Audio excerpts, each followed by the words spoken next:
lo hemos comentado, también lo traían en portada casi todos los diarios de nuestro país. El desempleo en Santiago, dado a conocer ayer por el Centro de Microdatos de la Universidad de Chile, alcanzó su nivel más bajo en 40 años, llegando al 5,2% en diciembre. La tasa de desocupación disminuyó 1,4 puntos respecto a la medición hecha en septiembre, y la ocupación femenina tuvo una importante influencia en la disminución de esta cifra. Queremos conversar más sobre este tema y nos acompaña el economista de la Fundación Sol, Gonzalo Durán. Buen día, Gonzalo, ¿qué tal? Hola, buenos días. Gonzalo, yo primero quisiera acotar bien en términos de qué significa esto y si es bueno o es malo. ¿Por qué te lo digo así? Porque esto me recuerda en algo a lo ocurrido con los datos de pobreza. Es cierto que digo en algo porque fue un poco distinto en términos de que ahí la metodología, la pregunta 11, en fin. Pero inmediatamente aparece un dato, en este caso, como en el otro, un dato que aparece como un titular positivo y empiezan las voces de que sí, claro, pero, sí, claro, pero. ¿Te parece, es bueno o es malo que haya disminuido y también te parece que es efectivo que ha disminuido? ¿Tú das crédito a este número? A ver, la encuesta de la Universidad de Chile es una encuesta que tiene un prestigio que viene tomándose de manera trimestral desde el año 57 y ha tenido cambios mínimos en metodología, de manera que los datos son comparables. Efectivamente hay un avance, eso no hay que desconocerlo, es un avance que la tasa de desempleo sea un 5,2 en el Gran Santiago. Pero nosotros hablamos más bien de un avance cuantitativo, pero no necesariamente cualitativo, es decir, en lo referido a la calidad de esos empleos que se están generando. Y es ahí donde nosotros vemos que las autoridades, las personas que han aparecido defendiendo el número, no han puesto énfasis. Sí. Perdón, Gonzalo, pero ¿no es acaso cierto que quienes defienden de nuevo lo cuantitativo? O sea, lo que están defendiendo es el 5,2. Yo por lo menos me he escuchado a la ministra del Trabajo decir, qué sé yo, este es el presidente del empleo y por Dios qué buenos son los empleos que hay en Chile. Claro, en honor a la justicia, digamos. En honor a la justicia. Pero si así fuese, yo he visto también algunas declaraciones donde ha defendido la parte de la calidad, pero si fuese también como tú lo estás planteando, también sería algo bastante criticable, porque no basta crear empleos de 1, 2, 3 horas cuando las personas necesitan empleos que sean productivos, de calidad y que ocupen todo su tiempo, si es que así lo desean. Desde el punto de vista histórico, ya si es que lo criticable fuese lo cuantitativo, o sea, lo cualitativo por sobre lo cuantitativo, ¿ya?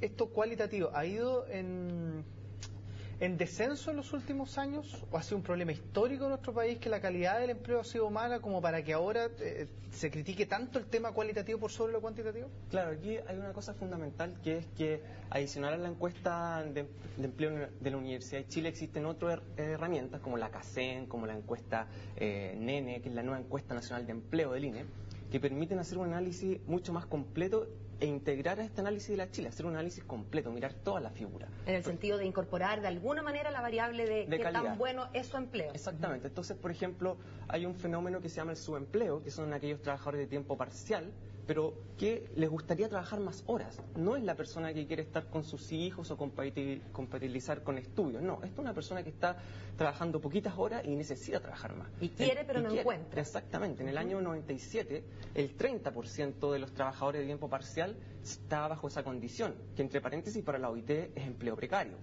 Hoy en día, los trabajadores que caen en esa condición es cerca de un 55% de los trabajadores de tiempo parcial, una de las cifras más altas a nivel mundial. O sea que, claro, este 5,2%, si bien es una buena noticia, nos está dando cuenta de que cada vez hay más de ese porcentaje de empleados que en realidad tienen un par de horitas, por así decir, y que le encantaría encontrar un trabajo de más ocupación y por lo tanto de mayor ingreso. Exactamente. ¿Y qué es lo que pasa? Ahí los premios Nobel de Economía nos advierten. Por ejemplo, Paul Krugman, Joseph Stiglitz, dicen, ojo, para hablar de pleno empleo, es necesario primero controlar el subempleo, porque si no estamos hablando de una persona que trabaja 2 horas, pero todo el resto del tiempo está buscando trabajo. Entonces hay carga con un desempleo en sí. ¿Y aquellos países desarrollados que tienen cifras de pleno empleo, se hacen cargo, digamos, de estas cifras de subempleo? O sea, cuando hablan ellos de pleno empleo, ¿es pleno empleo de verdad pleno?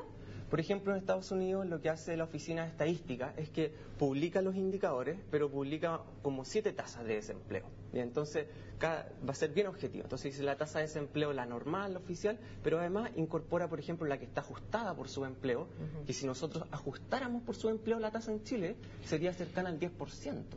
Del 5,2 al 10%. En el caso de la encuesta del INE, del 6,2 a cerca del 11,4.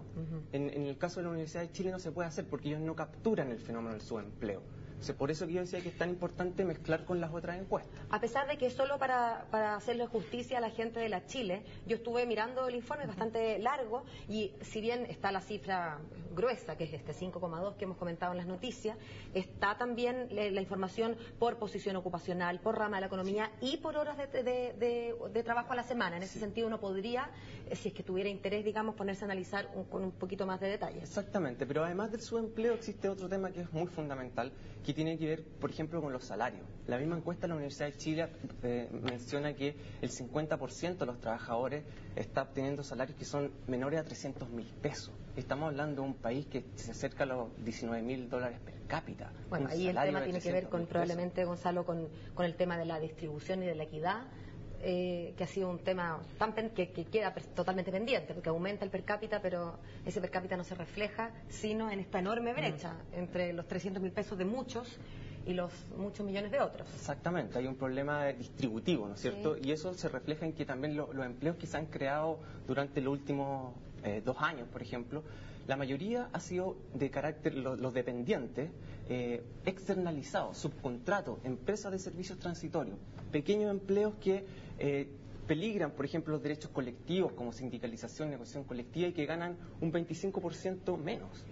Pero Gonzalo, me quedo dando vuelta esto del 30% en el año 97 y 50% actualmente de el empleo parcial. Su empleo parcial.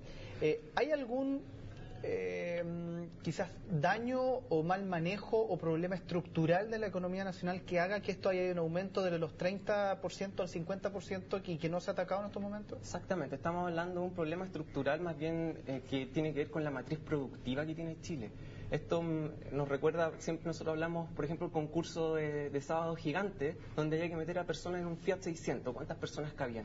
Y llega un momento en que no caben más personas. Eso es lo que está pasando en Chile, es decir, la matriz productiva, una matriz productiva que está orientada a generar servicios y no industrializar al país, está generando este tipo de empleo. Entonces, eso nos advierte que deberíamos tener una discusión de cómo agrandar este Fiat 600 para agrandarlo y que pueda caber más gente con empleos de calidad y empleos de verdad, y no estos empleos de poquitas horas. Entonces, es una discusión país que tiene que ver con que en los últimos años en nuestro país ha seguido una política de apertura comercial que está muy orientada a favorecer a los grupos económicos que explotan, por ejemplo, las materias primas y que generan muy poco empleo. Pensemos en la minería.